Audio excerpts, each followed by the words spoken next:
Hey, salut Manuel, ça roule? Très bien, Marc-Antoine, et toi? Comment vas-tu? Eh ben, écoute, ça va super. On va attendre comme d'hab quelques minutes que tout Oui, le monde se connecte. Je pense qu'il 68 va falloir personnes quelques minutes. déjà, c'est beau. Ah, 168 personnes déjà connectées. Eh ben, ce que vous pouvez faire si vous êtes connectés, c'est nous mettre un petit on est là en commentaire pour qu'on En voit, qu'on soit question. sûr que vous êtes là, Et c'est tout, c'est une que vous nous vidéo. voyez bien. Ouais. Et puis, on va commencer dans quelques minutes. Là, je vois que ça grimpe, 70, 71. Coucou. Ok, Myriam, bonjour. Cool. Hein, mettez-nous les petits messages comme quoi vous êtes là. On va attendre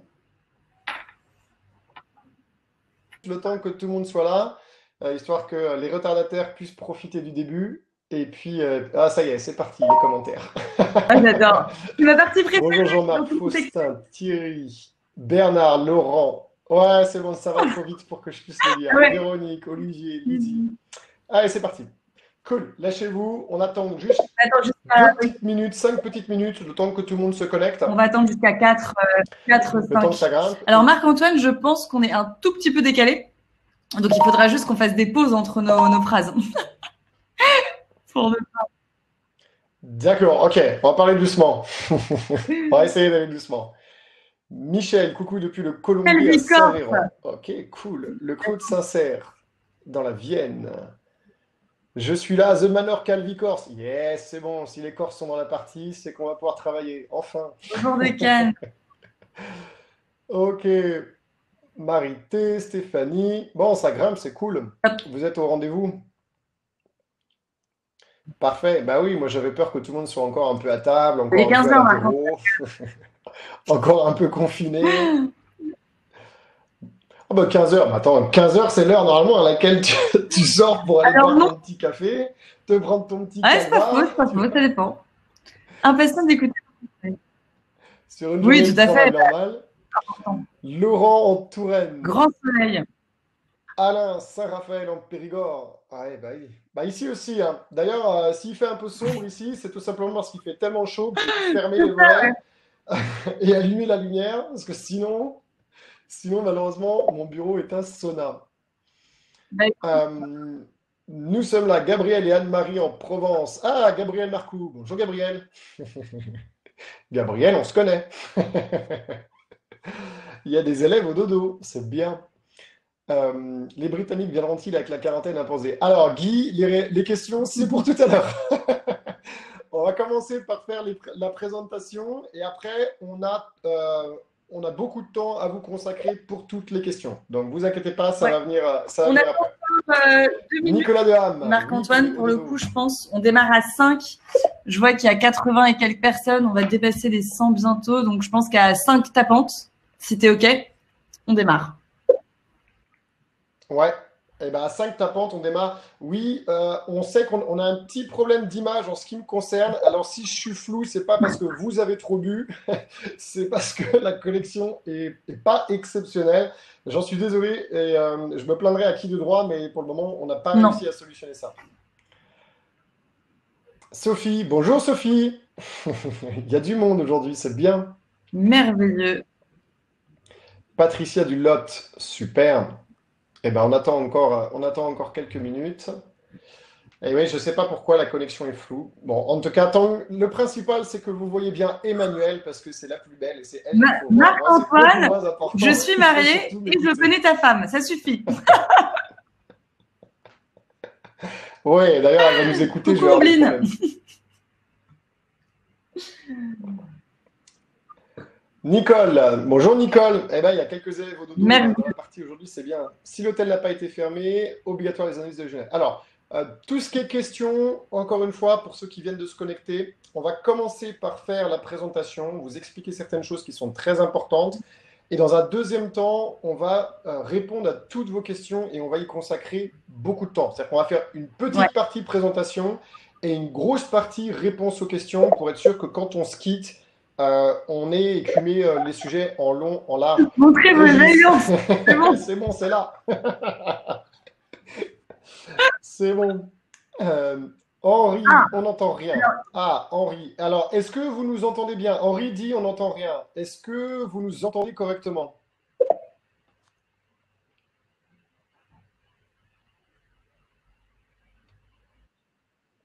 Alors, on entend. Oui, Marité dit oui, on entend. Ok, oui, oui. Ah bon, bah, il y a plein de oui. Bon, bah, c'est cool. Ça veut dire que vous nous entendez bien.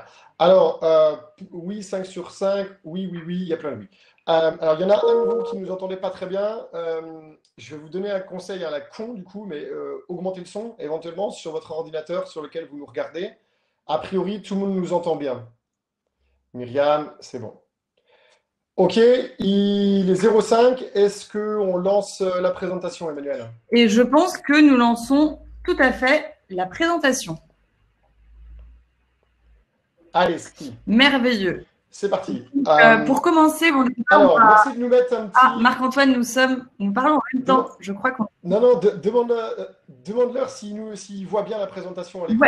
Est-ce que vous voyez la présentation? Alors, du coup, ok, merveilleux. Génial. Marc-Antoine, on ne te Parfait, voit très bien. plus. Ils voient tous. Ok, En super. revanche, pour information, ça Marc-Antoine, peut-être. on ne me voit plus. Alors, eh ben, je te laisse 3 secondes avec eux, je me déconnecte et je me reconnecte. À tout de suite. À tout de suite. Oui, en fait, avec les petits soucis de connectivité, Marc-Antoine peut disparaître et réapparaître. Mais ne vous inquiétez pas, on va gérer tout ça. Et au pire, il enlèvera tout simplement la caméra, puisque je pense que vous l'entendez très bien. Donc oui, par rapport à la structure du webinaire, donc c'est le même principe que la dernière fois. On va vraiment répondre aux questions qu'à la fin. On vous l'a dit plusieurs fois, mais c'est juste que ça déstructure en fait complètement la présentation qu'on fait. Donc là, on va vous faire une présentation qui va durer une petite demi-heure. Après, on sait que vous avez 1 milliard de questions et c'est le but. Donc, on répondra dans un deuxième temps à toutes les questions, évidemment. On ne pourra pas le faire pendant 3 heures, donc on va limiter, mais on fera le maximum, c'est promis, pour répondre à tout le monde. Donc voilà. Bah, c'est parti. Voilà. Et normalement, je suis de retour. Alors, je précise bien évidemment on va se concentrer à répondre aux questions en rapport avec le webinaire d'aujourd'hui. Bien sûr. Et si jamais on a vraiment écumé toutes les questions et qu'il y a des questions qui n'ont rien à voir avec le webinaire et qu'il nous reste du temps, on répondra à ces questions-là. Mais on va se concentrer aujourd'hui vraiment sur le thème du webinaire. Alors justement, le thème du webinaire aujourd'hui, et il est important, c'est l'histoire des responsabilités. Quelles sont vos responsabilités à vous en tant qu'hébergeur face à cette situation sanitaire? Et quelles sont aussi les responsabilités de vos clients? Parce que vous allez voir que vous n'êtes pas les seuls à devoir porter sur vos épaules certaines responsabilités. Vos clients également. Hein. Ça va être très important de comprendre que la responsabilité est partagée et tout n'est pas juste sur notre tronche à nous. C'est important de le dire. Donc, ce que je vous propose tout simplement, c'est qu'on regarde les différents thèmes qu'on va aborder aujourd'hui et Emmanuel va vous décrire ça.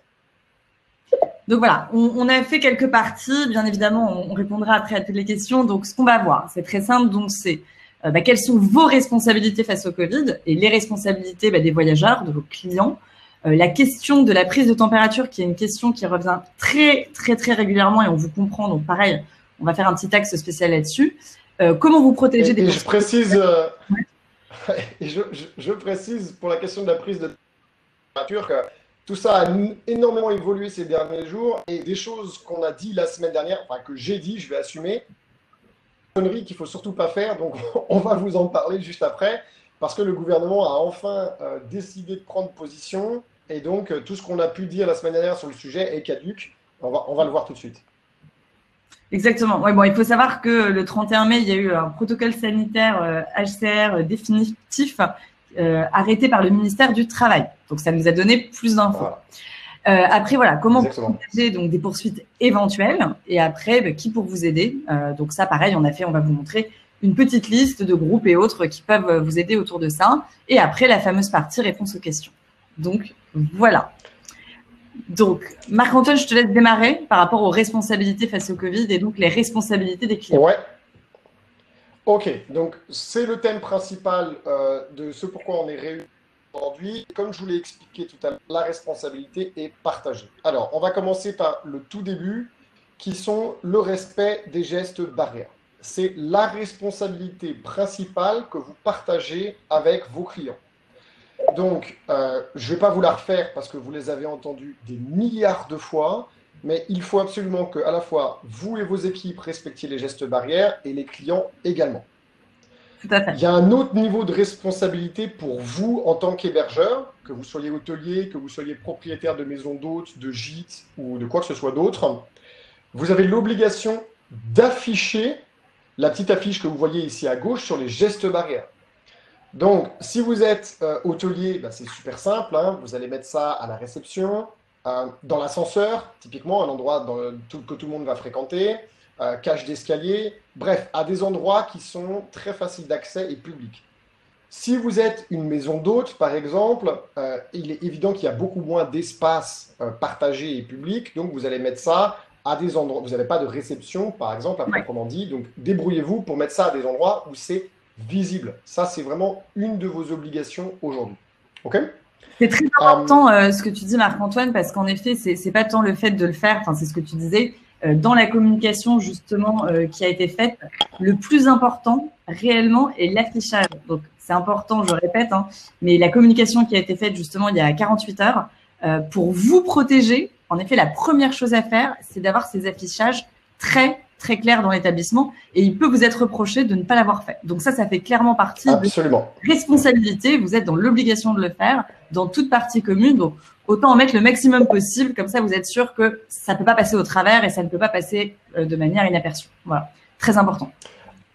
Absolument. Donc, il est évident qu'en fonction de la nature de votre établissement, vous allez décider où vous devez en mettre. Alors, typiquement, si vous êtes un établissement qui a des choses qui sont très morcelées, je pense à des propriétaires de meublés de tourisme, par exemple, eh bien, vous allez devoir afficher ça dans chaque appartement meublé de tourisme, hein, puisque vous n'avez pas de lieu commun à proprement parler. OK ? La suivante, notre fameux GG, la mise en place d'un protocole sanitaire et le respect de celui-ci. Alors, notre ami GG, lui, il a trouvé une solution à tous les virus du monde. Il se prend un petit canon toutes les heures, problème réglé, il n'a pas de virus. Bon, il est bien évident que vous n'allez pas faire la même chose. Alors, comme on est en train de parler de responsabilité, qu'est-ce qui est vraiment important ? Eh bien, la chose sur laquelle on peut vous attaquer, c'est le non-respect du protocole sanitaire que vous avez mis en place. Emmanuel vous expliquera tout à l'heure que vous avez une obligation de moyens et non pas une obligation de résultat. Et elle va vous expliquer exactement ce que ça veut dire. Les moyens, ça va être le protocole sanitaire. Donc, si vous créez un protocole sanitaire, que vous le mettez en place dans votre établissement, vous devez le respecter. Je vais vous donner un exemple concret. Imaginons que pour votre établissement, dans votre protocole sanitaire, vous décidiez qu'une fois toutes les heures, les boutons de l'ascenseur vont être désinfectés. Si un client mal intentionné, par exemple, vérifie ça et qu'il le documente avec des photos ou des vidéos et qu'il arrive à prouver que vous n'avez pas fait ça, alors il peut vous attaquer sur votre obligation de moyens. Il ne pourra pas vous attaquer sur le fait qu'il a attrapé le virus chez vous, mais il pourra prouver que vous n'avez pas mis les moyens sur lesquels vous vous étiez engagé en place. Donc ça, c'est une de vos très grosses responsabilités avec l'affichage et le respect des gestes barrières. C'est la mise en place d'un protocole sanitaire et le respect de celui-ci. Donc, si vous savez que vous ne serez pas en mesure d'appliquer certaines choses, ne les mettez pas dans votre protocole sanitaire. Ça ne sert à rien de vous tirer une balle dans le pied. Il vaut mieux en faire moins, mais bien, qu'essayer de tout faire et de ne pas capable de le mettre en exécution, et derrière que des gens vous le reprochent. Hein ? Emmanuel, à toi de jouer. Donc, alors, la fameuse question... Cette image est sympa. La fameuse question de la prise de température. Nous, on voit que c'est Marc-Antoine qui a fait la présentation pour les visuels. Oui. C'est fleuri.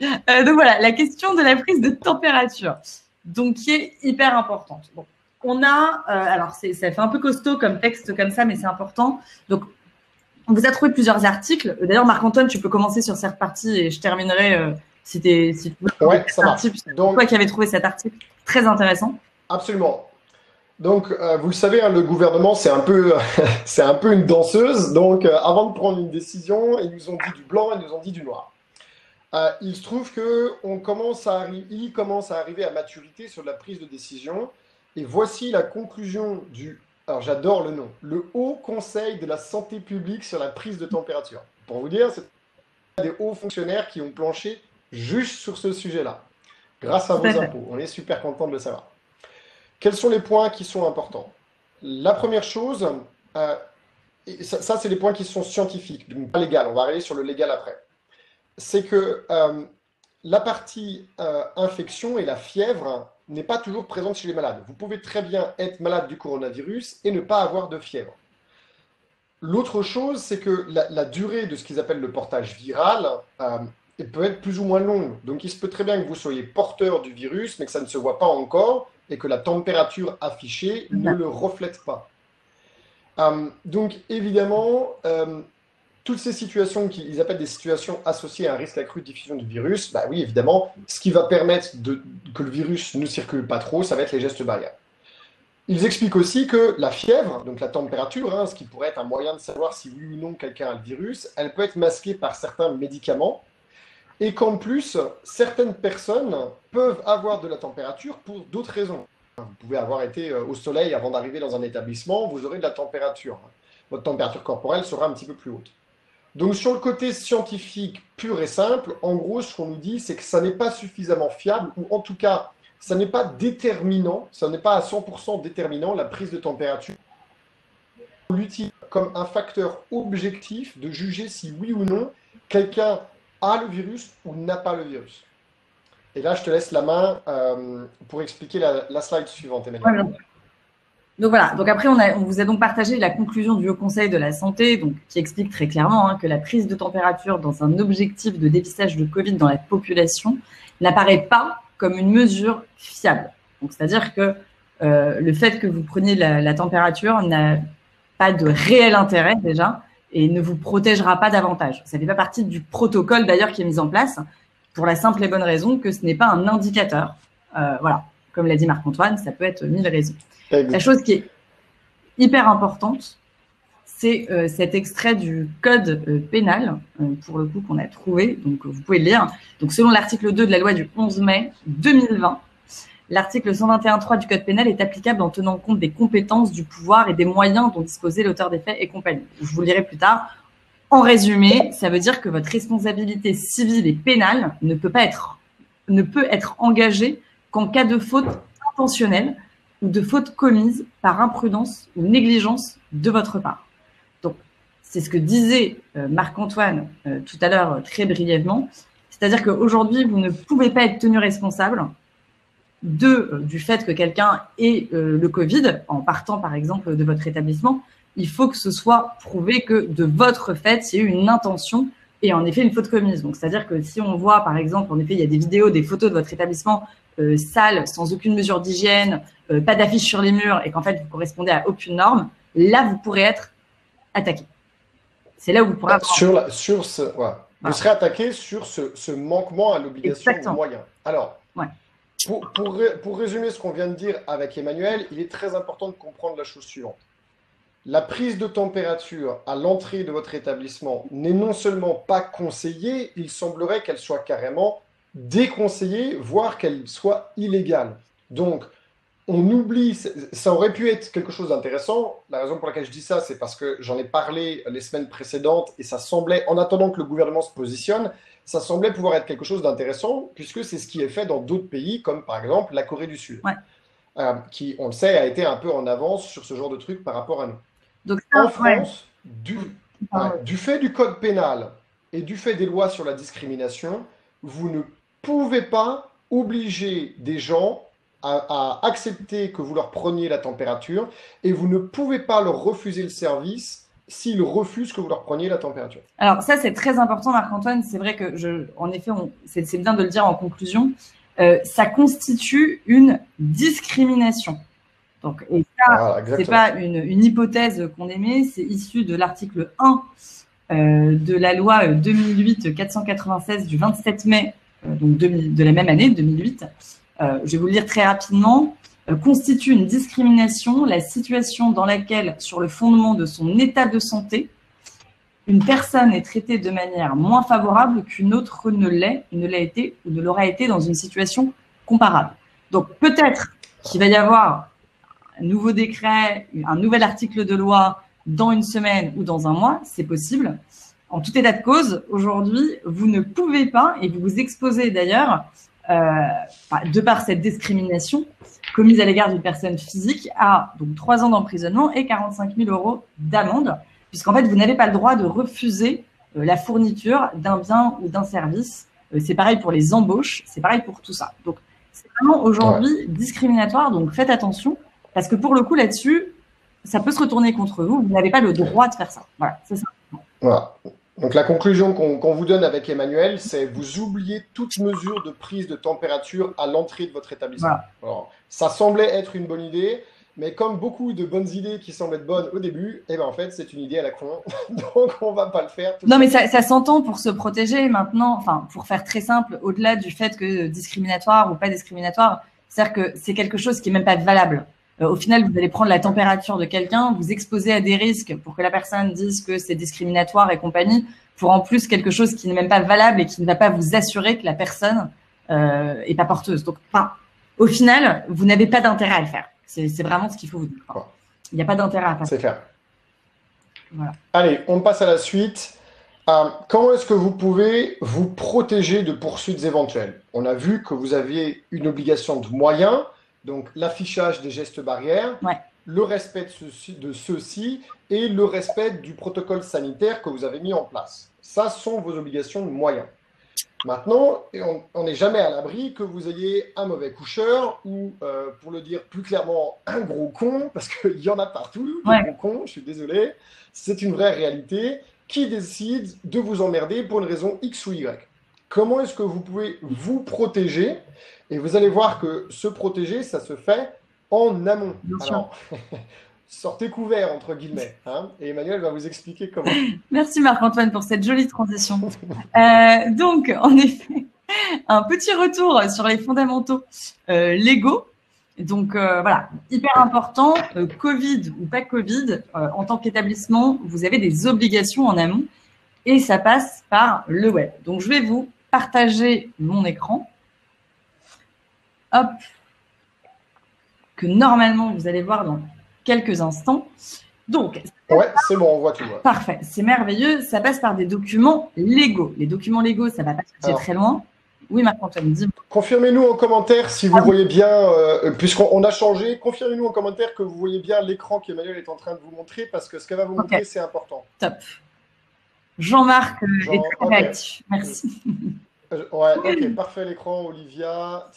Ok, c'est bon. Donc, a priori, la transition, c'est bien fait. Super. Merveilleux. Donc, en fait, pour faire très simple, donc toute cette partie légale qui n'est pas la plus fun, ça commence par votre site internet. C'est-à-dire qu'on parle d'affiches, on parle de tout ça dans l'établissement, mais au final, ça commence par ce qui apparaît sur votre site. La première chose, c'est les mentions légales.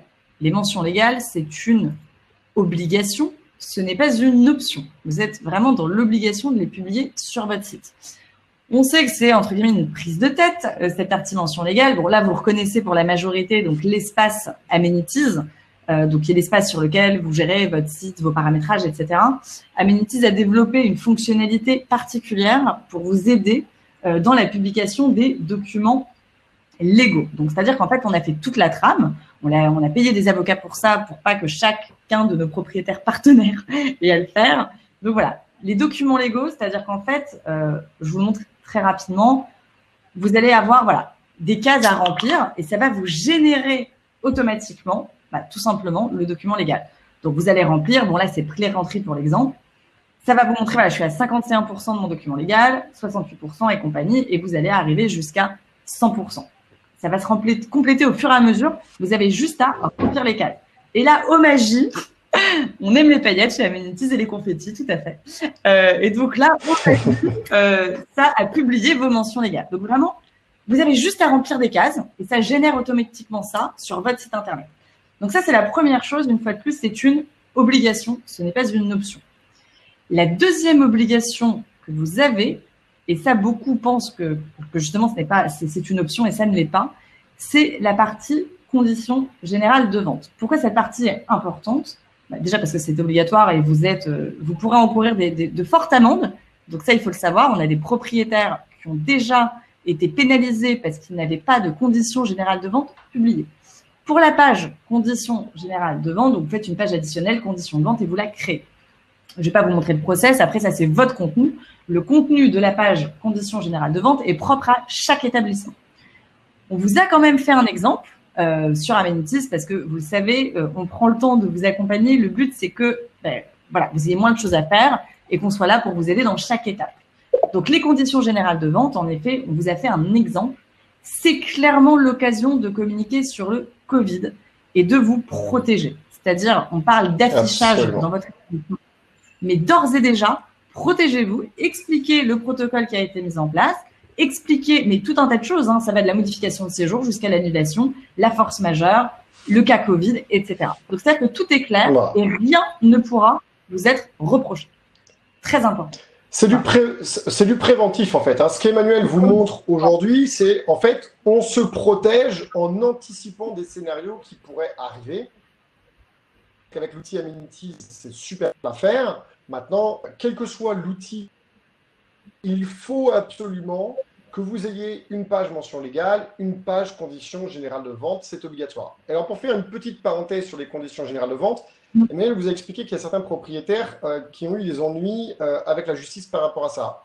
Je vais vous donner un exemple de quelqu'un que j'ai accompagné, qui pensait que le fait d'avoir des conditions générales de vente dans son moteur de réservation était suffisant. Il estimait que c'était sur son site internet. OK, et donc la justice a dit non, puisque le moteur de réservation, c'est une page du site internet qui n'est accessible que si la personne fait la démarche d'y accéder. Il faut que les conditions générales de vente soient accessibles de n'importe où sur le site internet. Et donc cet établissement a été condamné, et je vous le donne dans le mille, il a été attaqué en justice par un gros con, hein, un client qui a estimé que l'établissement n'avait pas rempli son obligation de parution des conditions générales de vente, et donc il a profité de cette faille pour attaquer l'établissement. Il n'avait rien à y gagner à part faire chier le monde, mais il ne faut pas oublier qu'il y a des gens qui vivent pour ça. Donc, il faut s'en prémunir. Camoulox. C'est vraiment une réalité. Tu as dit 10 gros mots. Bah oui, c'est ça. Bravo, Marc-Antoine. Je suis désolé, mais c'est vrai. Donc, évidemment, avec un outil comme Amenities, c'est super simple. C'est simplifié à l'extrême. Tout le travail est pré-mâché.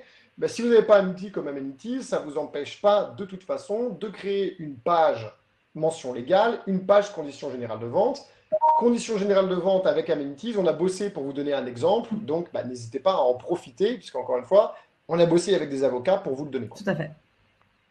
Exactement, Marc-Antoine. Je crois qu'il faut qu'on revienne sur la présentation. Hein. Tout à fait, mon cher Marc-Antoine. C'est ça? Exactement. Allez, je remets la présentation. Dites-moi si c'est bon et si vous voyez la présentation. Normalement, c'est bon. Toi, tu la vois? Parfaitement. Ok. Dites-nous dans les commentaires si ça a bien basculé, si vous voyez bien toujours la présentation. C'est OK. Parfait. Parfait. OK. Myriam, Stéphanie nous disent que c'est bon. On leur fait confiance. Alors maintenant, il y a un truc qui va vous intéresser, c'est qui pour vous aider. Parce que pendant cette période, on va continuer à évoluer avec cette période. Nous, il est évident qu'on va continuer à essayer de vous aider le plus possible. Mais il y a d'autres sources d'informations qui peuvent être très importantes.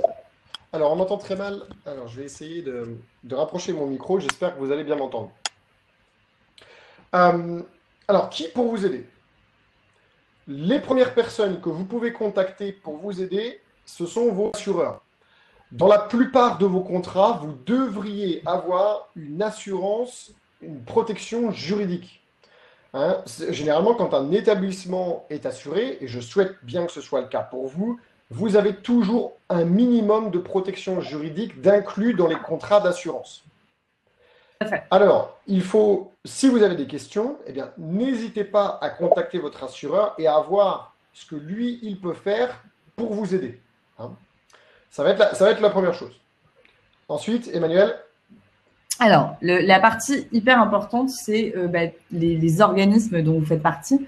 La première chose que j'ai conseillé à tous mes propriétaires, c'est rapprochez-vous de votre label. Parce que les labels, que ce soit Gîtes de France, Clés Vacances, GMI, Lumi, on fait vraiment un boulot considérable en termes notamment de documentation. Donc, typiquement, je vais vous donner un exemple concret pour tout ce qui est affiche. J'ai passé, Marc-Antoine également, pas mal de temps à récolter toutes ces infos. La plupart de nos sources, on les a trouvées là. Hein. C'est-à-dire que, par exemple, GMI a fait une documentation absolument géniale des affiches, c'est-à-dire que vous n'avez vraiment qu'à imprimer, coller. Donc, en fait, ça sert à rien de vouloir tout faire vous-même.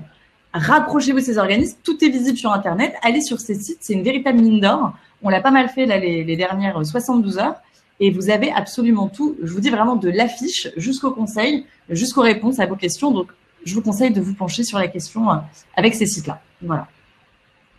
Absolument. Ensuite, vous avez une autre source d'information qu'il ne faut pas négliger, ce sont les associations de protection de consommateurs. Vous connaissez forcément 60 millions de consommateurs, par exemple. Bien sûr. Ce sont des volontaires et c'est une mine d'or en termes d'information.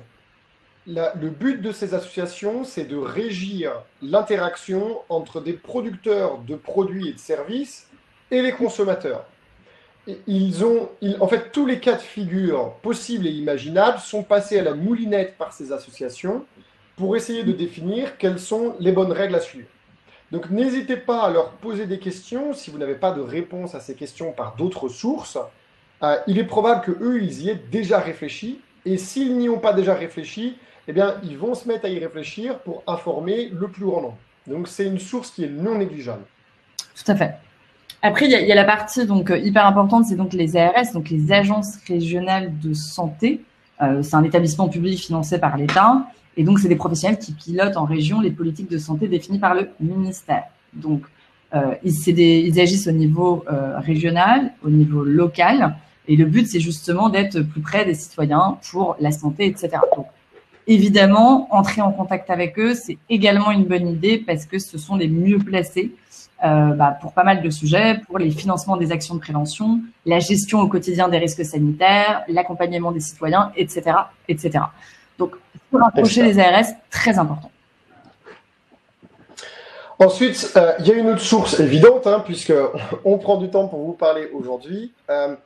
Amenities, pour tous ceux qui sont déjà clients avec Amenities et pour tous ceux qui ne le sont pas forcément encore, c'est aujourd'hui un outil qui va vous permettre de mettre à jour et d'être super réactif par rapport à tout ce qui se passe sur le marché. Alors, je me permets de le dire parce que je suis un acteur indépendant d'Amenities. Moi, je fais de la formation et du coaching. Donc, j'accompagne des propriétaires d'établissements, des directeurs d'établissements. Et je suis en permanence avec mes équipes en train de faire une veille des différents outils qui sont sur le marché pour pouvoir bien conseiller les gens et leur dire, voilà, tel outil est adapté à vos besoins. Bien, aujourd'hui, il n'y a pas photo. Amenities et l'outil qu'Emmanuel et ses équipes ont mis en place, c'est clairement l'un des plus performants, si ce n'est le plus performant. Merci, et c'est, en tout cas, une chose est sûre, le plus facile à utiliser et c'est ceux qui sont le plus réactifs en termes de support client. Ce qui est non négligeable en ce moment parce que, bien évidemment, on a besoin de sans cesse évoluer. On voit, par exemple, on est mardi 2 juin, vendredi dernier, il y a eu des nouveautés qui ont totalement changé ce qu'on était en train de mettre dans nos conditions générales de vente. Donc, il faut avoir un outil et une équipe en support qui soit réactive, qui soit flexible. Et là, il n'y a pas photo, Amenities est très très loin devant ses concurrents. Merci Marc-Antoine, j'en rougis presque. Merci beaucoup. Il n'y a pas de quoi. C'est gentil. Maintenant, je vais oublier de dire des trucs sympas sur toi. C'est un petit peu emmerdant. Non, du coup, plus sérieusement, c'est vrai qu'au dodo, on est assez complémentaires. Je précise, on n'a pas de part dans la boîte l'un de l'autre, pas du tout.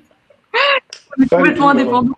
On est libre et indépendant. C'est ça. Mais pour le coup, c'est un outil qui est vraiment complémentaire parce que nous, on a vraiment cette partie donc outils.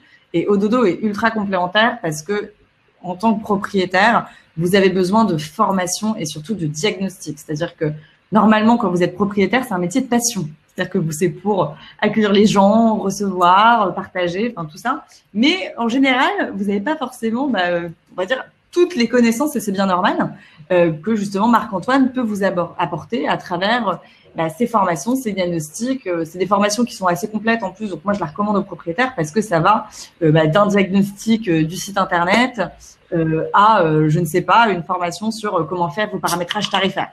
Donc c'est vraiment hyper complet et ça vous permet en fait de vous aider à bien être commercialisé en général, mais surtout en période de Covid.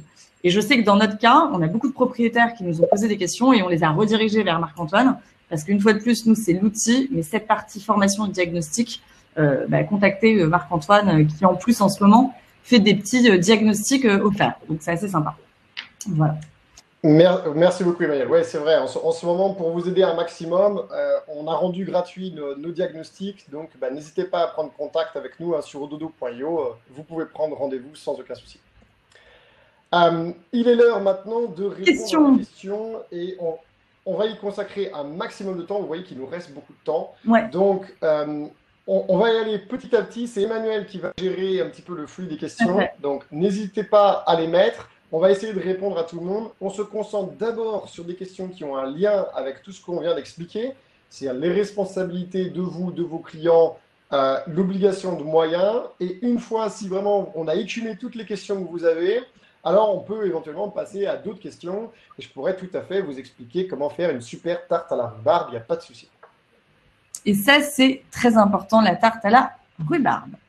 Alors, je fais donc la modérateur, modératrice. Voilà, si on est actuel, on dit modératrice. Je plaisante. Du coup, alors, par rapport aux questions que vous avez, je vais donc redescendre. Vous avez beaucoup. Meringuer la tarte. Rapport... Oui, Claire, meringuer la tarte. C'est important. On est dans les questions essentielles, là. Oui, priorisons ça. Du coup, alors, par rapport aux affiches, c'est une question qui est revenue pas mal. Donc, on va vous transmettre les sources. Donc, c'est-à-dire que je vous en ai parlé.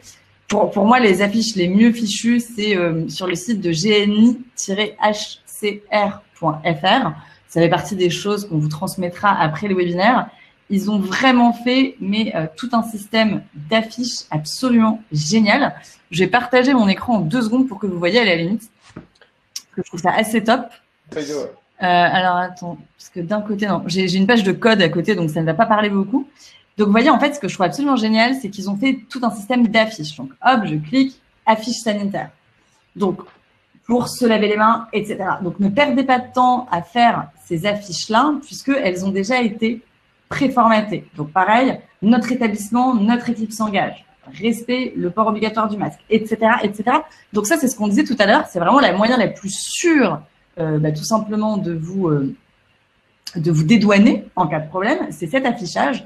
Et pour répondre à la question, ces affiches existent, donc vous n'aurez pas à les refaire. Voilà. Ouais, on va vous donner le lien de toute façon pour que vous puissiez aller les télécharger directement sur Internet.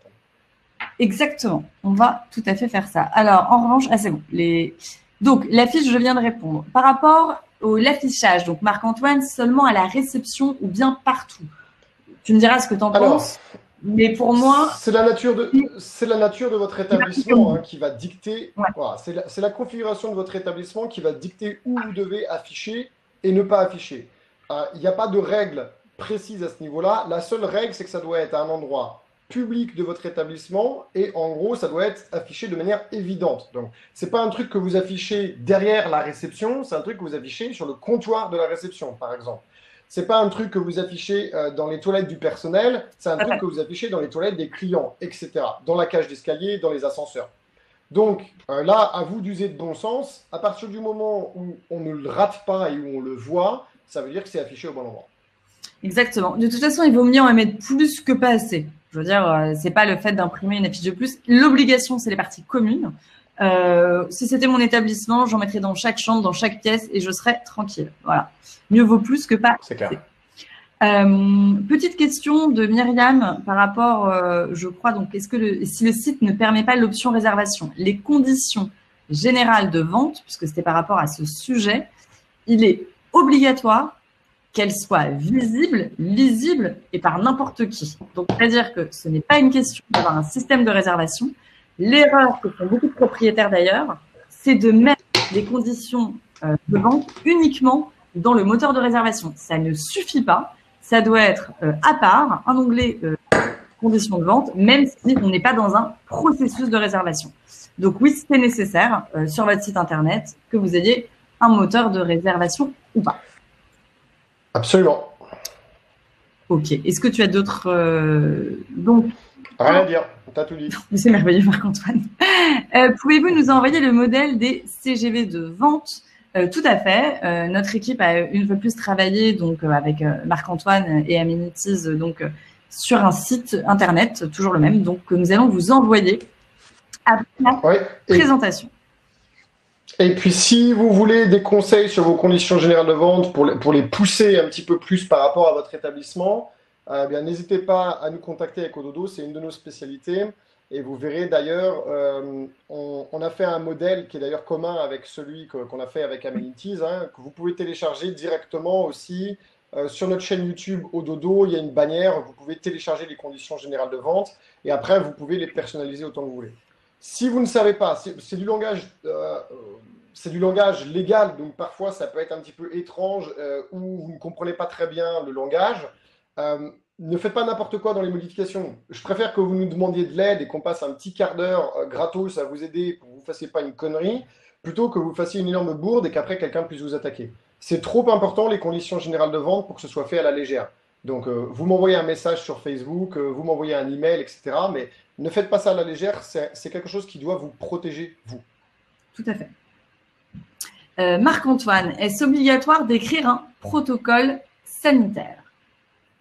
Alors, d'en écrire un, non, vous n'êtes pas obligé de l'écrire, mais ce que vous êtes obligé de faire, c'est d'en avoir un. Donc, en soi, oui, vous allez être obligé d'en écrire un. Ce que je vous conseille, c'est de prendre, on va vous donner des liens.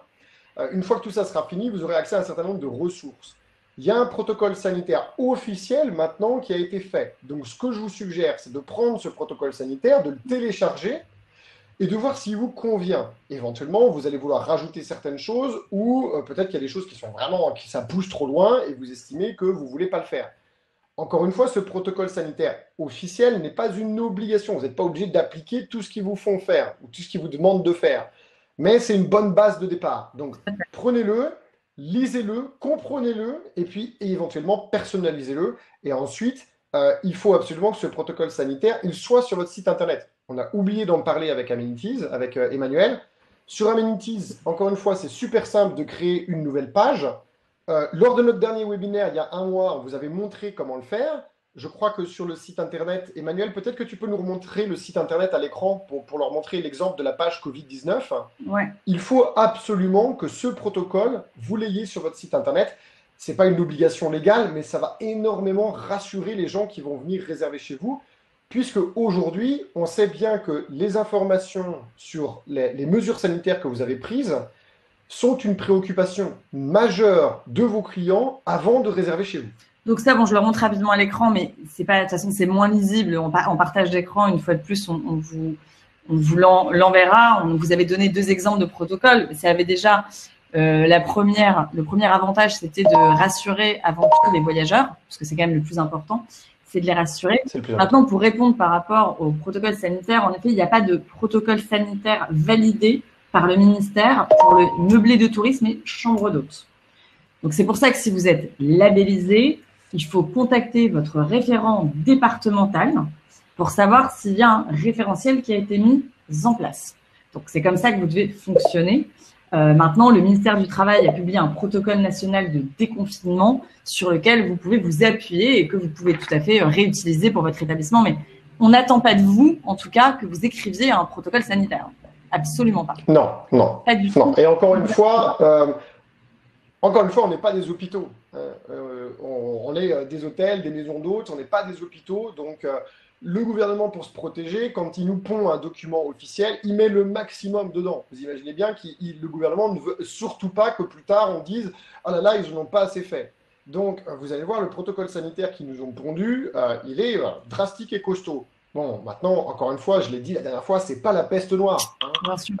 Donc, il y a un moment donné, il faut trouver le juste milieu entre l'accueil, la convivialité de vos hôtes et le sentiment de sécurité qu'il faut donner. Donc, à vous, avec votre propre sensibilité, de choisir où vous placez le curseur. De toute façon, on ne pourra pas vous attaquer sur le fait que quelqu'un ait attrapé ou non le virus chez vous. On vous attaquera sur les moyens. Ça veut dire, est-ce que vous avez défini des moyens suffisants et est-ce que vous les avez respectés? C'est vraiment là où est votre responsabilité. Exactement. Bon, après, c'est un peu, voilà, est-ce que le protocole sanitaire est unique, le mec pour tout le monde, ou s'adapte à chaque établissement? Après, on a répondu ça. Voilà, ça, on a répondu. C'est à vous d'adapter en fait. Exactement. Donc, lors de la création du site, nous avons fait avec vous toute la partie juridique. Alors, la partie juridique par rapport au site, c'est pas Amenities qui est responsable entre guillemets de votre partie juridique. Ça reste votre contenu de toute façon que vous publiez. Maintenant, en effet, pour la mention légale, on a fait ce formulaire automatisé. Maintenant, non, en fait, il n'y a pas besoin de revoir avec nous spécifiquement. Il suffit d'aller sur votre espace administrateur, Dans la partie mention légale, ça c'est automatisé, donc vous n'avez rien à faire, vous avez juste à remplir quelques cases. Après les CGV, c'est propre à chaque établissement, donc ça c'est vous qui voyez directement, c'est votre contenu. Voilà. Donc une fois de plus, on vous donne une trame, mais après c'est à vous de l'adapter par rapport à votre structure. Donc voilà. Autre question. Dois-je impérativement fournir un flacon de gel hydroalcoolique aux clients de mon gîte? Marc-Antoine, souhaites-tu répondre? Alors, c'est une excellente question, elle nous a été posée des milliards de fois. Donc, encore une fois, vous avez une obligation de moyens. Vous n'avez pas une obligation de résultat. À vous de juger si oui ou non la fourniture de ce type de biens, on va dire de grosses bouteilles de gel hydroalcoolique est une bonne idée. Sincèrement, si aujourd'hui je devais trancher pour mon propre établissement, oui, je le proposerais. J'en mettrai pas dans chaque chambre, mais j'en mettrai à un endroit public de l'établissement, typiquement à la réception ou le hall d'entrée d'une maison d'hôte, pour que les gens puissent l'utiliser. Comme ça, vous respectez l'obligation de moyens, d'avoir mis les moyens à disposition. Maintenant, moi, je ne tombe pas dans la paranoïa totale, mais c'est particulier, c'est mon sentiment à moi, sur cette histoire de virus. Donc, j'estime que c'est complètement débile de se désinfecter les mains tout le temps. Puis en plus, bon, je suis issu d'une famille dans laquelle il y a plein de médecins et qui vous diront de toute façon que se désinfecter en permanence les mains, c'est mauvais parce que vous êtes en train d'endommager la capacité de votre corps à apprendre à se défendre contre les risques qui sont inhérents au fait de vivre sur Terre, hein, tout simplement, quoi. Donc, si vous aseptisez tout trop, de toute façon, ça va être contre-productif. Alors, ce qui est quand même très important… Mais alors ça, encore une fois, un avis hyper perso. Hein. Voilà, maintenant, ce qui est important et ce qu'il faut surtout retenir, c'est que le protocole sanitaire définitif arrêté par le ministère du Travail dans les cafés-restaurants, donc c'est pas votre cas, mais je pense qu'il est bon de suivre, quoi qu'il en soit, les directives du ministère, puisque ça se rapproche. Il est clairement énoncé qu'une borne de gel hydroalcoolique est mise à disposition de la clientèle dès l'entrée de l'établissement. Donc, tout ce qui est hôtel, café, restaurant, faites-le. Chambre d'hôte, etc. Si c'est imposé, c'est qu'il faut le faire. Surtout que c'est pas pour la dépense. Pour moi, c'est une évidence, en tout cas, que à l'entrée, il faut un gel hydroalcoolique. Ça rassure. Et c'est trop triste parce que je suis en train de lire le commentaire de Michel qui nous dit « Perso, dans le panier d'accueil, j'ai changé la bouteille de vin rouge par des masques, du gel et des lingettes. » Non. C'est horrible. Bon, c'est pendant une période. Mais alors, Michel, hein, dès que vous pouvez, dès que cette crise sanitaire sera finie, remettez du pinard dans le panier d'accueil, c'est primordial. Non, on sait bien que vous êtes obligé de vous adapter. Non, mais il faut. Aussi, il faut. Mais je veux dire, on espère que ça ne va pas durer trop longtemps non plus. Le protocole sanitaire du ministère du Travail est très clair. Alors, en effet, ça dépend de votre structure, selon qu'il s'agisse d'un hôtel, un meublé de tourisme, etc. Maintenant, moi, à votre place, je suivrai exactement ça. Ça me paraît assez évident. Vous aurez tout le détail. Par exemple, pour les hôtels, le personnel porte un masque. C'est comme ça. Hein. Là, pour le coup, c'est les règles et bonnes pratiques qui ont été communiquées à l'intention des collaborateurs et des clients. Porter un masque. Le client n'est pas tenu de porter un masque, sauf au bar, à l'entrée d'un restaurant ou lorsqu'il se déplace. Chaque établissement organise les flux et la présence des clients, etc. Maintenant, inspirez-vous. À l'époque, on n'avait pas d'arrêté. Donc, c'était le vrai problème. C'est-à-dire qu'on n'avait pas de protocole sanitaire. À partir du moment où le ministère du Travail en a publié un, on vous le communiquera, suivez-le.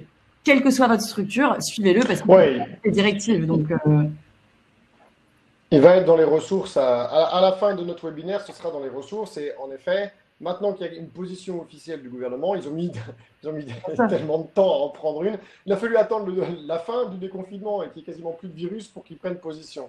Hein, l'efficacité de nos élites, entre guillemets. Mais bon, maintenant que ça y est, il faut utiliser ces ressources. Je crois. Exactement. Donc, ça, très important. Ok, du coup, alors, donc panier d'accueil, très bien. Est-ce que tu as d'autres questions, Marc-Antoine? Alors, j'en ai vu au tout début. Au tout début, il y a des gens qui ont posé des questions avant qu'on commence. Alors, attends, je vais remonter. Tout est OK. S'il y a une question que vous avez posée en rapport, encore une fois, je précise bien, en rapport avec le sujet d'aujourd'hui, et que vous n'avez pas eu de réponse, reposez-la. Il se peut qu'on en ait. Puis, parce qu'il y a beaucoup de questions. Il se peut qu'on en ait raté. Donc, on continue de répondre aux questions en lien direct avec le webinaire. Et si on a fait le tour. Tout à fait le sujet. Alors bon, Guy, je ne sais pas si vous êtes toujours là. Guy Chenevaux. Alors, ce n'est pas une question directement en lien avec le sujet du webinaire d'aujourd'hui, mais puisque vous l'avez posé, je vais y répondre. Les Britanniques viendront-ils avec la quarantaine imposée dès leur entrée en France? Impossible à savoir aujourd'hui. Il va falloir attendre et continuer de surveiller ce qui se passe pour savoir, parce que ça va dépendre, de notre gouvernement, ça va dépendre de l'Europe, puisque vous savez qu'à cause du Brexit, ils sont supposés être hors espace Schengen, et ça va dépendre de leur gouvernement à eux aussi. Mon sentiment perso, c'est que de toute façon, même s'il y en a qui viennent, il y en aura beaucoup moins que l'année dernière et les années précédentes. Donc, si d'habitude, vous avez beaucoup de Britanniques qui viennent chez vous, il faut recentrer votre stratégie commerciale pour aller cibler d'autres groupes de clients qui sont à même de venir. Si vous ne savez pas faire ça, allez sur ododo.io, prenez rendez-vous avec moi pour un rendez-vous de diagnostic que je vous l'explique. C'est super important. Il ne faut pas oublier qu'on est en train de rentrer dans une récession touristique, enfin une récession économique de manière générale. Donc, vous avez toujours autant d'offres, il y a toujours autant d'hôtels, de maisons d'eau, de gîtes, de meublés de tourisme, etc. Mais il y a beaucoup moins de demandes. Ça veut dire que là, il va falloir être beaucoup plus proactif qu'auparavant pour aller chercher les bons clients pour vos établissements. Si d'habitude, vous aviez des clients britanniques ou américains, là, c'est clair que pour cette saison-là, ça va être hyper limité, voire complètement mort. Il faut faire un pivot dans votre stratégie commerciale et il faut absolument apprendre comment faire pour aller chercher d'autres clients. Donc ça, encore une fois, c'est notre spécialité chez Ododo. N'hésitez pas à nous contacter pour ça. Tout à fait. Alors, est-ce que j'ai raté des choses? Non, je vais continuer. Que pensez-vous? Alors ça, on en avait déjà parlé. Tu peux dire bonjour, Alexandre, si tu le souhaites. Bonjour, Alexandre. Que pensez-vous d'une nuit vide... Non, parce qu'il a fini son appel. Que pensez-vous d'une nuit vide sanitaire entre chaque client en chambre d'hôte? Marc-Antoine, c'est quelque chose que tu avais abordé la dernière fois. Donc, je te laisse. Absolument. Ouais, on en a parlé il y a un mois. En fait, c'est une bonne pratique qui avait été mise en place pendant le pic de l'épidémie en Corée du Sud. Et vous savez qu'eux, ils n'ont pas arrêté toute l'économie. Donc, utile dans le pic, on n'est plus du tout dans le pic de l'épidémie. Donc, à mon sens, ça n'a aucun intérêt aujourd'hui. À partir du moment où vous faites correctement votre ménage et la partie hygiène de vos chambres et de vos espaces publics, ça n'est pas nécessaire. D'ailleurs, n'oubliez pas qu'on a fait ce premier webinaire. Est-ce que les gens peuvent toujours revoir le premier webinaire qu'on avait fait sur la désinfection des chambres, Emmanuel, ou pas? Oui, il est mis à disposition. Dans ce cas-là, ce qu'on va faire, c'est que, est-ce qu'on peut le renvoyer, tu sais, après ce webinaire, est-ce qu'on peut leur remettre le lien vers le premier webinaire pour ceux qui ne l'ont pas vu? Je peux, Marc-Antoine, faire ça, tout à fait. Je peux faire ça. Voilà. On va vous envoyer le lien vers le premier webinaire qu'on a fait il y a un mois avec Emmanuel, parce que toutes les questions liées à l'hygiène, la désinfection, le nettoyage, voilà, typiquement, est-ce qu'on doit mettre un temps entre deux réservations, etc. On y répond dans ce webinaire. OK? Tout à fait. Exactement. Alors, je vois qu'il y a des nouvelles questions qui Désolée, sont arrivées. c'est un peu dur à répondre parce qu'il y a beaucoup de questions. Alors, quels sont les services administratifs susceptibles de nous contrôler? C'est une question d'Henri. Alors, pour le coup, ça dépend donc de votre statut déjà. Si vous êtes un hôtel, si vous êtes une chambre d'hôte, si vous avez un gîte, vous n'avez pas du tout les mêmes obligations. Je ne sais pas si, Marc-Antoine, tu as des précisions par rapport au sujet. Alors, non, je reste fidèle à ma philosophie de quand je ne sais pas, je ferme ma gueule.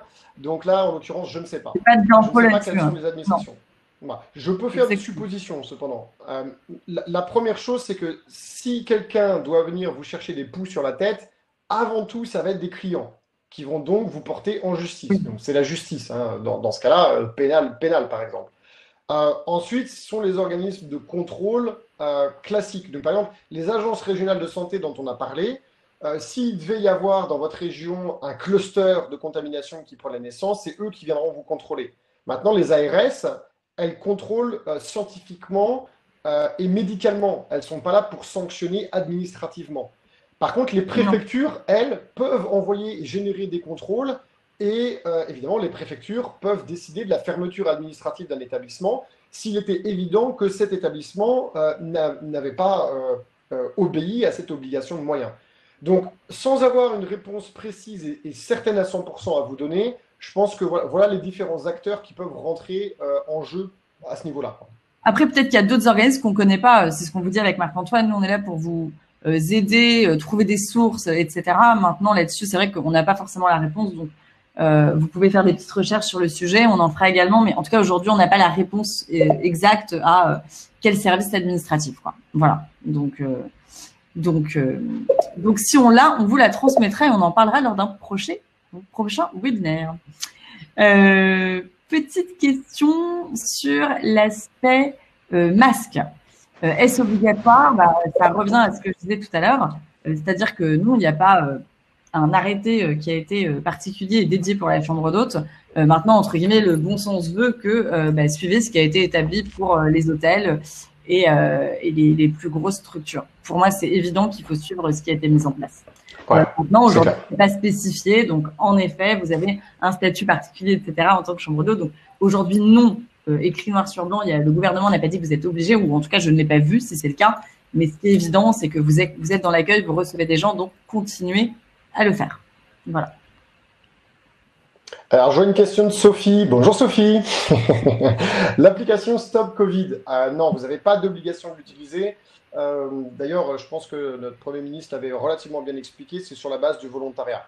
Donc, si vous pensez que comme vous recevez beaucoup de monde et qu'il va y avoir un flux important de clients chez vous, ça peut être intéressant d'avoir cette application pour identifier si un client est venu avec ou pas. Libre à vous de choisir de le faire ou pas. Donc, il y a deux cas de figure. Soit vous êtes dans les théories du complot et vous voulez surtout pas en entendre parler de leur application, ou soit au contraire, vous dites de toute façon, on est déjà traqué par Google, par Facebook, par votre femme, par votre maîtresse, ou je ne sais quoi. Donc de toute façon, un truc de plus qui vous surveille ou pas, ça ne va pas changer votre vie. Là, c'est vraiment à vous de voir et à vous de trancher, quoi. Juste petit rappel par rapport donc au protocole de déconfinement qui a été mis en place. En effet, je répète, les équipes hôtelières portent un masque approprié. Pour le personnel de salle, restauration, le port du masque est obligatoire. Un lavage de mains au gel au moins toutes les heures, y compris pour le personnel travaillant au comptoir. Une fois de plus, toutes les personnes qui assistent au webinaire, ça peut être des hôtels, des conciergeries, des chambres d'hôtes, des gîtes, peu importe. Vous êtes dans l'accueil, vous recevez des voyageurs, donc appliquez à la lettre ce protocole. Voilà. Donc, Myriam me pose une excellente question. Je pensais qu'on y avait répondu, mais du coup, comme elle la pose, ça veut dire que probablement il y a des gens qui ont la même question. Alors, comment un client peut-il faire la preuve de notre responsabilité dans un gîte alors qu'il aurait visité le zoo de Beauval, un château, voire manger dans un restaurant dans lequel il aurait pu attraper le Covid? Alors, on le répète, vous n'avez pas une obligation de résultat, vous avez une obligation de moyens. Personne ne peut vous attaquer en vous disant « j'ai attrapé le Covid-19 chez Myriam ». Par contre, ils peuvent vous attaquer en disant « Myriam n'a pas mis en place dans son établissement le protocole sanitaire qu'elle aurait dû mettre en place pour me protéger moi en tant que client ». Ou alors, ils peuvent vous attaquer en disant « Myriam a mis en place un protocole sanitaire qu'elle n'a pas respecté et du coup, je l'attaque à cause de ça ». Donc, personne, et je le répète encore une fois, ne peut vous attaquer sur le fait d'avoir attrapé le Covid. C'est impossible à prouver.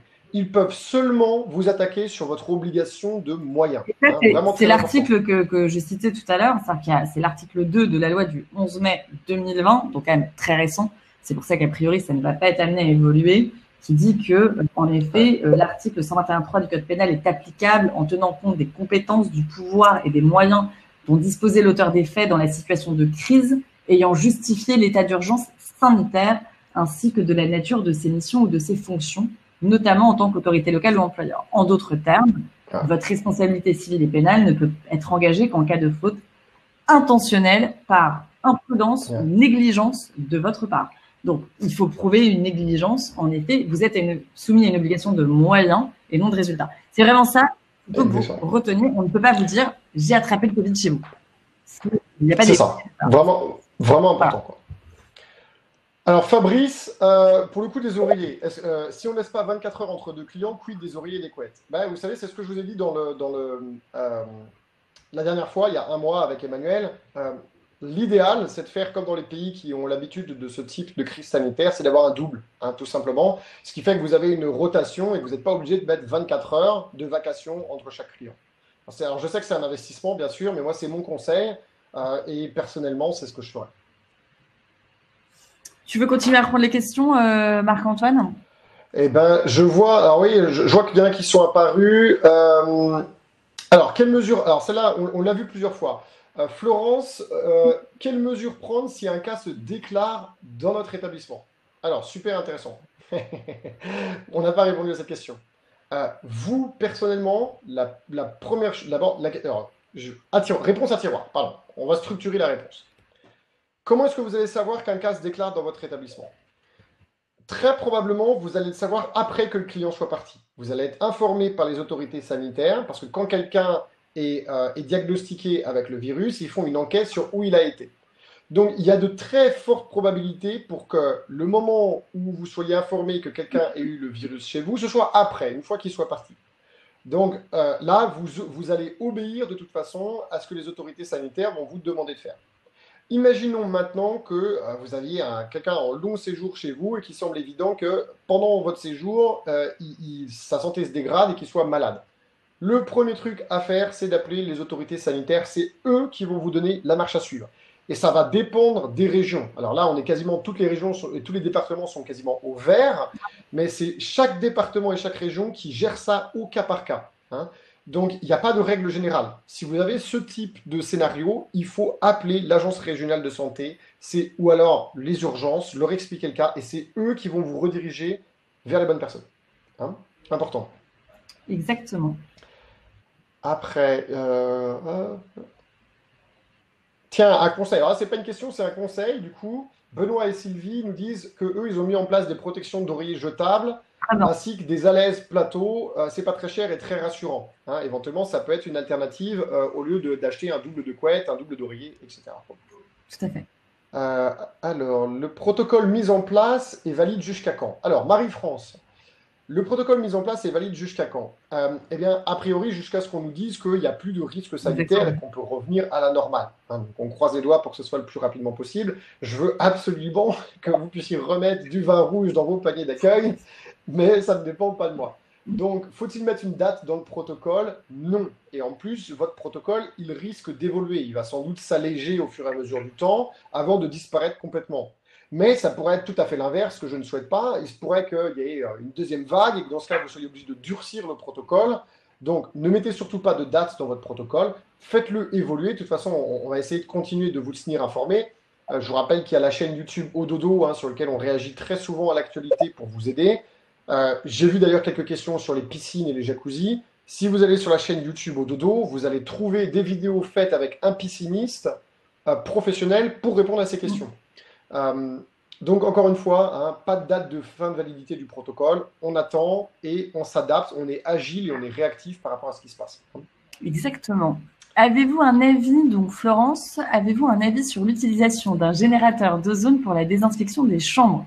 Je crois que Ah, c'est marrant, ouais, c'est une question qu'on nous a posée la dernière exactement. fois. Alors, en plus, après le webinaire, la dernière fois, en off, j'ai pu discuter avec un propriétaire de maison d'hôtes qui maîtrise bien cet équipement. Alors, si vous avez les moyens financiers d'investir dans un équipement générateur d'ozone, si vous êtes rigoureux et que vous allez l'utiliser correctement, c'est une bonne solution. Maintenant, je précise que ce sont des appareils qui sont assez techniques et c'est, contrairement à ce que quelqu'un pourrait penser, où c'est juste on appuie sur un bouton, il y a un certain nombre de critères qu'il faut respecter. Donc, si vous êtes rigoureux et si vous avez les moyens financiers pour investir dans ce type d'outils, ce sont en effet des bons outils. Exactement. Les ventilateurs pour l'été sont-ils nocifs? C'est aussi un sujet qu'on avait abordé. Je pense tu peux répondre à la question, mais je pense que pour toutes ces questions-là, en effet, on va vous faire un mail après webinaire et je pense qu'on vous réintégrera directement parce que c'est des questions qui sont hyper intéressantes. Donc là, on va vous répondre bien sûr, mais je pense que c'est plus intelligent de vous remettre ce lien-là qui rassemble vraiment tout un tas de réponses. Oui, on a parlé de tout ça dans le webinaire précédent. Alors, non, les ventilateurs, non, bien que. Donc, il y a différentes choses. Il y a la climatisation dans laquelle il y a des filtres. Et dans les filtres, évidemment, s'accumulent des particules sur lesquelles peuvent vivre les virus, surtout quand c'est dans le noir et dans l'humidité. Donc ça, c'est sûr qu'on en a parlé dans le dernier webinaire. Je vous invite à le regarder, vous aurez la réponse à ces questions. Les climatisations sont-elles autorisées? Bien évidemment. Par contre, il va falloir mettre en place certaines actions de désinfection.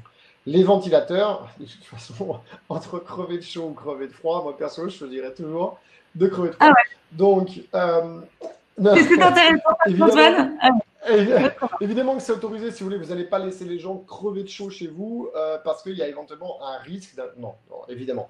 Donc, ils ne sont pas nocifs, mais il est évident que si vous avez un ventilateur qui est tout dégueulasse avec plein de poussière dessus, il y a un risque que ça projette, au-delà d'ailleurs du coronavirus, des acariens, des pollens pendant la saison et toutes ces choses-là qui peuvent être gênantes pour vos hôtes, hein. Donc, de toute façon, à partir du moment où ces équipements sont utilisés intelligemment et qu'ils sont entretenus et désinfectés, ça ne pose aucun souci. exactement. Alors, concernant, donc ça c'était le masque. Je repars du bas parce qu'en fait les premières questions, on est un peu passé au travers parce qu'il y en a eu beaucoup, beaucoup, beaucoup. Et c'est compliqué pour nous, je peux vous l'assurer, de tout voir. C'est hallucinant la rapidité. Donc déjà, on a enlevé le chat parce que sinon c'était ingérable. Parce que la dernière fois, on avait chat Ouais, et questions. ça Donc allait c'est beaucoup trop vite. Ouais. ça allait beaucoup trop vite. Et voilà, doit-on prévoir de rembourser les clients qui réservent maintenant en cas de nouveau confinement ou bien en avoir sera-t-il suffisant? Donc ça, c'est important. Suite à l'ordonnance du Ouais. 25 mars, vous n'avez plus l'obligation de rembourser vos clients qui auraient annulé leur séjour à cause de la crise sanitaire entre le 1er mars et le 15 septembre. D'accord? Donc cette ordonnance donne des informations précises, etc. En gros, ces avoirs d'une durée de 18 mois doivent être proposés dans un délai de 30 jours maximum après la date d'annulation du contrat. Donc, l'avoir Ouais. proposé, il y a 3 conditions. La prestation est identique et équivalente à celle prévue au moment de la réservation. Donc, ça doit être identique, équivalent. Son prix n'est pas supérieur à celui de la prestation prévue et elle ne donne lieu à aucune majoration tarifaire par rapport à la réservation initiale. Donc voilà. Je pense que normalement, c'est répondu. Ça répond à la question. Alors, il y a une question, j'ai repéré une question qui nous a échappé qui est super intéressante pour tous les propriétaires de maisons d'hôtes. Ouais. Alors, je m'excuse pour les hôteliers parce que ça ne vous concerne pas directement, quoique. Euh, Malvina, j'ai une chambre d'hôte familiale et nous avons 3 enfants. Dois-je leur faire respecter le protocole? Alors, je ne sais pas quel âge ils ont vos enfants, ça va être du sport. Mon premier conseil, c'est que si possible, en fonction de la structure de votre maison d'hôte, évitez le croisement entre le monde public de la maison d'hôte et le monde privé de vos lieux de vie à vous. Maintenant, oui, en effet, s'ils sont dans les endroits qui sont très publics, je dis n'importe quoi, la salle où vous faites les petits déjeuners, par exemple, vous n'allez pas leur faire porter un masque H24, mais quand il y a des clients qui sont en train de prendre leur petit déjeuner, oui, et évidemment, il faut leur faire respecter le protocole sanitaire. Et puis j'enchaîne du coup avec la question qui est juste au-dessus, qu'on a oublié, de Marie-Claire, sur la réouverture des piscines, parce que ça, c'est un gros sujet aussi. Ouais, c'est un gros sujet. Ça, c'est par département. Il n'y a pas de règle générale. Donc, il faut contacter la préfecture et leur demander où ça en est dans votre département. Tout simplement. Ça, c'est vraiment les départements qui vont répondre. Il y a des départements qui ont pris des arrêtés préfectoraux. Je crois que ça s'arrêtait jusqu'au déconfinement, mais qui ont pu être prolongés. Donc, vous vous renseignez auprès de votre département pour savoir où ça en est pour vous. Alors, si je puis me permettre, Gîtes de France a sorti, puisque j'ai quelques contacts là-bas, ils ont sorti donc ce qui a été mis à disposition de tous les labellisés et rendu d'ailleurs public. Ils ont très très bien répondu à toutes ces problématiques, justement, Marc-Antoine, quant à la réouverture des piscines, réouverture des spas, etc. Et également de manière régionale. Donc, je ne sais pas si vous êtes labellisé, mais là, c'était une question très axée chambre d'hôte. C'est pour ça que je me permets de citer Gîtes de France. Vous pouvez, je pense, vous rapprocher d'eux, si vous êtes labellisé ou pas d'ailleurs, hein, parce qu'ils ont quand même toute une doc qu'ils partagent régulièrement. Donc voilà. Et elle était très complète, en tout cas. J'avais vu celle du sud de la France qui avait été mise à dispo. C'était très complet. Donc voilà. Absolument. Alors, il y a une question de Sandra à propos des aspirateurs. Alors, c'est une excellente question. Il y a en effet, il y a ADN Tourisme. ADN Tourisme fait des choses très intéressantes. Et aujourd'hui, dans le protocole, si vous voulez, ils vous disent éventuellement les aspirateurs, il faut éviter d'utiliser. L'avis d'une pro que j'ai fait intervenir sur la chaîne YouTube Ododo qui s'appelle Ingrid, c'est que, bien au contraire, un aspirateur, c'est pas un problème à partir du moment où il est bien entretenu, qu'il est désinfecté et que le filtre est changé régulièrement. Il n'y a pas de position officielle à ce niveau-là. Donc, on a d'un côté des gens qui disent blanc, d'un autre côté des gens qui disent noir. Moi, j'ai tendance à penser que l'aspirateur ne pose aucun souci, encore une fois, à partir du moment où l'équipement est qu'il est nettoyé, qu'il est désinfecté, que le filtre est propre, etc. c'est l'avis des différents experts, dont Ingrid, que moi j'ai pu consulter. Je comprends qu'il y ait d'autres avis qui puissent être disponibles. Ça va être à vous là de faire un choix parce qu'il n'y a pas de position officielle à ce niveau-là. Une chose est sûre, les nettoyeurs vapeur, et on en a parlé lors de notre tout premier webinaire avec Emmanuel, sont un outil ultra efficace. Et alors là, je vais pas re-rentrer dans ce débat-là parce qu'on en a parlé de manière extensive dans d'autres webinaires. Et comme on va vous envoyer le lien vers cet autre webinaire, ça vous permettra de vous faire vraiment une idée sur la question. Alors, juste pour revenir sur les piscines, parce que mes propriétaires sont quand même assez géniaux. J'ai un de mes propriétaires qui m'a envoyé sur ma boîte mail la petite doc de Gîtes de France. Donc, merci Nicolas. Je ne sais pas s'il est toujours là. Très sympa. Donc, il me l'a renvoyé. On vous le transmettra. Merci beaucoup parce que justement, j'étais en train de la chercher. Et il y a toute une partie sur piscine, équipement, bien-être, sauna, spa, etc. qui explique en effet, donc c'est Gîtes de France. Donc là, c'est pour la Bretagne, puisque Nicolas est breton, n'est-ce pas? Voilà. Aujourd'hui, aucune étude concernant la survie du Covid-19 dans l'eau des piscines n'est disponible à l'heure actuelle.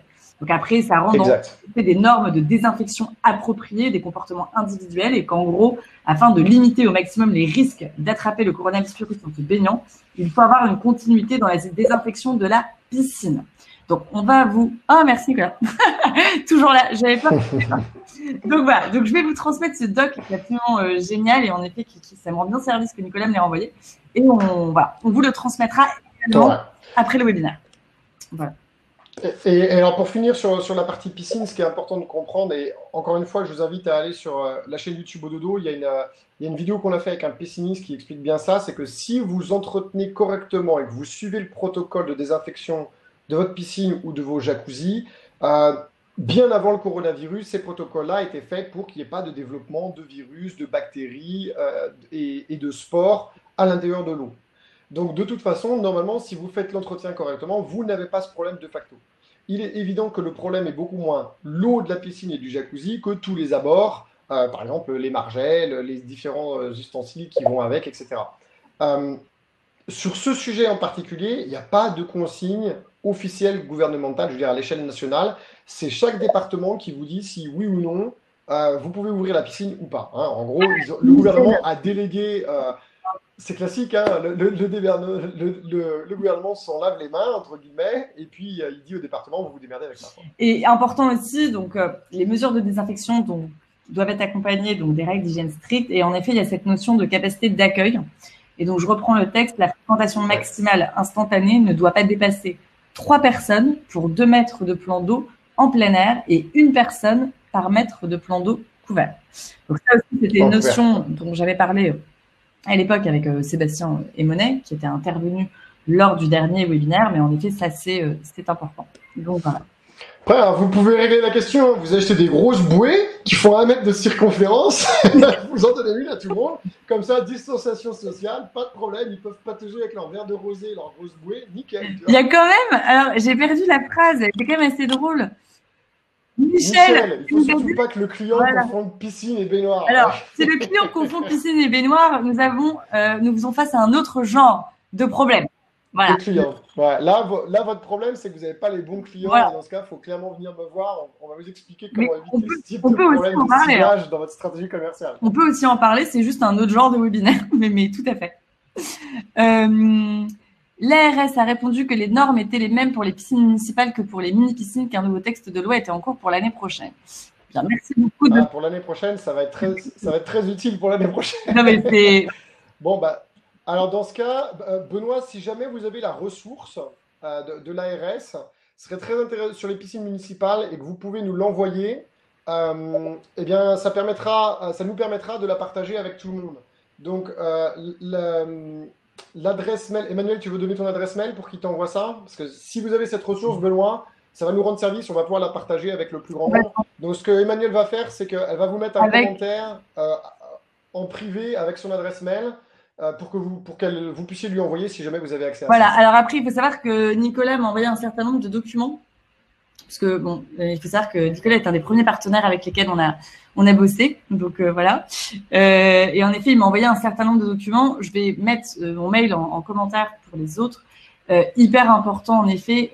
On a toujours eu ce truc chez Amenities quand un propriétaire nous fait part d'un bon plan, enfin peu importe, d'une doc, etc. C'est hyper collaboratif. Donc voilà, en tout cas, vous, propriétaire, vous avez peut-être des réponses parce que nous, on n'a pas toutes les réponses à toutes les questions. On a juste fait le maximum de recherches sur les 10 derniers jours. C'est ce qu'on a fait. Mais peut-être que vous avez trouvé des documents auxquels on n'a pas eu accès. Donc voilà. On fait exactement la même chose avec Ododo. Et d'ailleurs, je ne sais pas s'il est parmi nous, mais c'est un des élèves Ododo qui m'a donné, moi, le topo du Haut Conseil sur la sécurité de mes genoux. Là, j'ai oublié son nom de toute façon. Mais c'est en effet, c'est un élève Ododo qui nous a dit ça. Il y a une petite question que j'ai vue passer et qui est intéressante et je la vois plus. Ça va. Alors, Marc-Antoine, on t'entend pas hyper bien. Rapproche-toi du micro, s'il te plaît. Lâche le verre de Pédard. Non, mais pourtant, j'ai le micro juste devant moi. J'espère que ça va être mieux. J'ai perdu la question auquel je voulais répondre. Est-ce que tu en as une, toi? Alors attends, non mais moi je suis complètement sous les questions. Alors je sais pas, ça va hyper vite en fait. Alors non, j'ai une capacité non d'autres. Alors j'ai une capacité maxi de 15 personnes. Est-on nous limité par un nombre d'hôtes dans les différents textes que j'avais vus, c'était 10 en même temps. Donc je pense que tu as vu la même chose, Marc-Antoine. C'était 10 maximum. Donc je pense que là en effet, c'est par rapport à un statut de chambre d'hôtes. Ça peut évoluer, quoi. Alors, il y a Laurent, les mêmes règles sur les responsabilités s'appliquent-elles pour le panier repas? Alors, je ne suis pas certain des règles dont vous parlez. Donc, est-ce que, si vous êtes toujours là, vous pouvez repréciser votre question, qu'on y réponde, parce que ça peut en intéresser d'autres. Michel, doit-on supprimer tous les bibelots, sachant qu'ils ne sont pas susceptibles d'être manipulés, comme poignée, interrupteur, etc. Alors ça, encore une fois, on en a parlé, on a répondu à des dizaines de questions sur ce sujet dans le premier webinaire qu'on a fait avec Amenities. Donc, on va vous le renvoyer pour que vous puissiez le consulter. Ça va répondre à toutes ces questions liées à l'aménagement de l'environnement, les bibelots, ce qu'il faut faire, ce qu'il ne faut pas faire. Donc ça, tout ça, vous allez avoir énormément d'informations dans le lien de la vidéo de l'ancien webinaire qu'on a fait. Exactement. Alors, je reviens en arrière au cas où on en est oublié. En fait, le problème, c'est qu'à chaque fois que je descends, comme il y a des questions qui se rajoutent, je perds le fil. Donc, si tu trouves avant moi, bah, écoute, je t'en prie. Oui. Alors, je reviens. Tiens, alors, ça n'a rien à voir, mais bon, pourquoi pas. Benoît, peut-on avoir une piscine hors sol dans le jardin des gîtes? Qualité de l'eau, obligation? Je n'en sais rien. Je ne sais pas du tout si vous pouvez faire une piscine hors sol. En tout cas, je peux vous répondre avec le côté stratégique, qui va être la stratégie commerciale de votre établissement. En fonction du niveau de confort et de votre positionnement et de votre stratégie commerciale, une piscine hors sol, ça peut être vu comme quelque chose d'assez négatif parce que peu qualitatif. Donc, je ne sais pas du tout où vous en êtes et quel est votre positionnement, mais en tout cas, attention à ça. Pour ce qui est de l'autorisation ou non, j'en ai aucune idée. Là, encore une fois, les piscines, ça va être départemental, donc il faut vous renseigner auprès du département. Ok. Marie-France, c'était il y a un moment donné, mais c'est une question intéressante. Ok, go. Est-ce qu'on a des infos précises sur le temps de vie du Corona sur les différentes surfaces? Alors, il y a beaucoup de choses qui ont été dites, redites et modifiées. Il y a énormément de choses. Alors, on va regarder. Moi, personnellement, ce que j'aime bien, c'est parler à Dieu et pas à ses saints. Donc, je prends l'autorité qui est tout en haut, qui est supranationale, et même si ce n'est pas forcément eux qui ont la vérité, je vais essayer de me fier à cette information. Donc, à l'échelle internationale, il y a le CDC, le Center for Disease Control, qui est à Atlanta, aux États-Unis, qui sont, comme son nom l'indique, ou ne l'indique pas pour ceux qui ne parlent pas anglais, c'est le centre qui se spécialise dans l'étude et le management des épidémies. Eux, ils ont estimé que le coronavirus, parce que le coronavirus, encore une fois, c'est une famille, il y a plein de virus à l'intérieur de la famille coronavirus, le Covid-19 c'en est un, le SARS, par exemple, que vous avez connu il y a quelques années en Corée du Sud, c'était un autre coronavirus. Ils estiment la durée de vie sur les surfaces poreuses et non poreuses à 24 heures maximum. Et après, vous avez d'autres autorités qui ont dit que c'était plus, d'autres qui ont dit que c'était moins.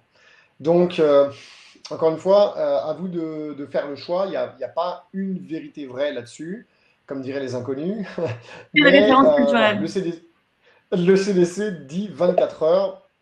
On va essayer de se fier à cette organisation. Exactement. Alors, je remonte tout le fil des questions pour voir si on n'en a pas oublié.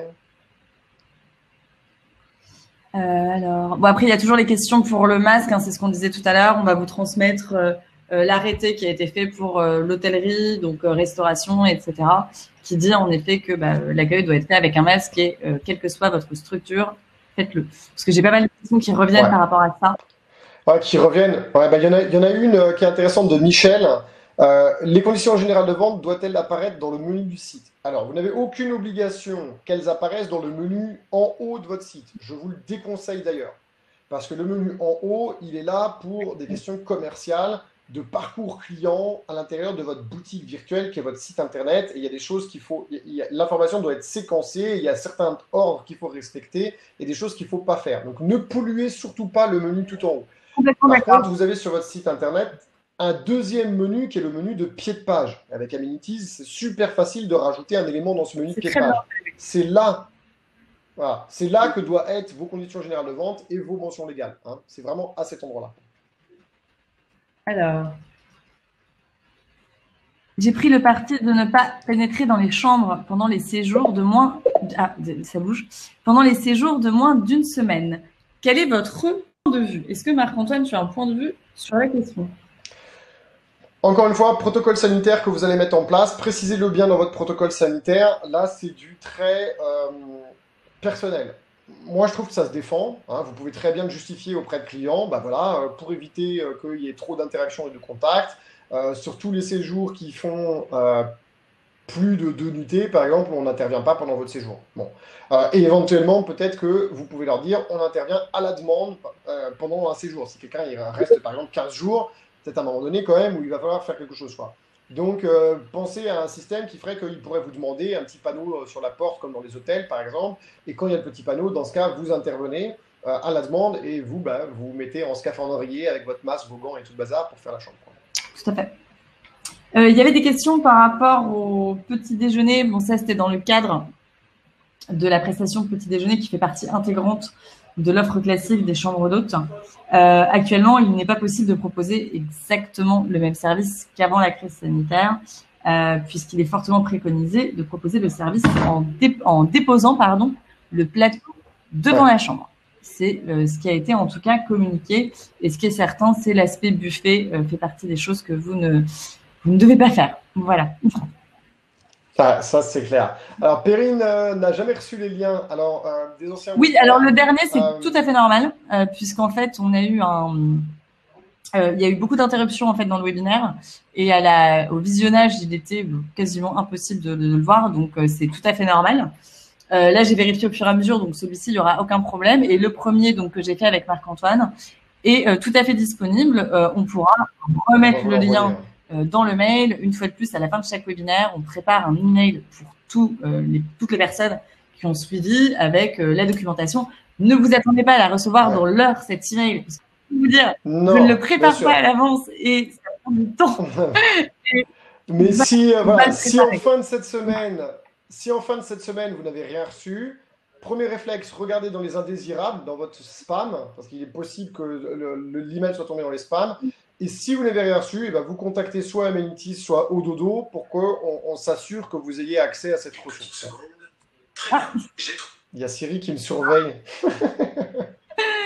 Le petit-déj sur plusieurs tables à plus de 1,5 mètres, vous en pensez quoi? Je pense que c'est une très bonne idée, parce qu'en fait, dans la restauration aujourd'hui, et ça, pour le coup, c'est une fois de plus l'arrêté officiel et compagnie. Dans la restauration, il est clairement expliqué que la mesure d'espacement d'1 mètre entre les personnes est indiquée via un affichage, un marquage au sol et par consigne orale dans chaque zone d'attente, entrée, accueil et compagnie. Donc, dans n'importe quel d'ailleurs, quasiment pays, je veux dire, c'est pareil en France, c'est pareil en Espagne. Il y a toujours, les tables sont espacées d'1 mètre et peuvent accueillir jusqu'à 10 convives. Donc, pour moi, le petit déjeuner sur plusieurs tables à plus de 1 mètre, aucun problème. Enfin, mon opinion par rapport à l'arrêté, une fois de plus, qui est paru il y a 2 jours, c'est ce que eux-mêmes préconisent pour des cafés et des restaurants. Donc, je ne pense pas qu'il y aura de souci pour un petit déjeuner, pas du tout. Non, c'est sûr, c'est sûr. J'ai vraiment l'impression qu'on a rattrapé le retard sur toutes les questions. Peut-être que... Et puis, je vois que le temps tourne, donc il y a des gens qui nous disent Alors, au revoir parce qu'ils doivent il y y a juste aller. Nicolas qui a posé plusieurs fois la question, je crois, un autre Nicolas, par rapport aux conditions de vente sur le site. Mais en fait, c'est très simple. Vous allez dans votre espace administrateur, vous allez dans page, dans site web, vous allez dans page, vous faites ajouter une page. Je le dis sur le webinaire, comme ça servira à tout le monde. Vous faites site web, Ouais. page. Quand vous êtes dans page, vous faites ajouter une page. Et là, vous avez page additionnelle ou conditions générales de vente. Quand vous cliquez sur conditions générales de vente, automatiquement, vous allez pouvoir la créer, tout simplement. Voilà. Parfait, merci Emmanuel.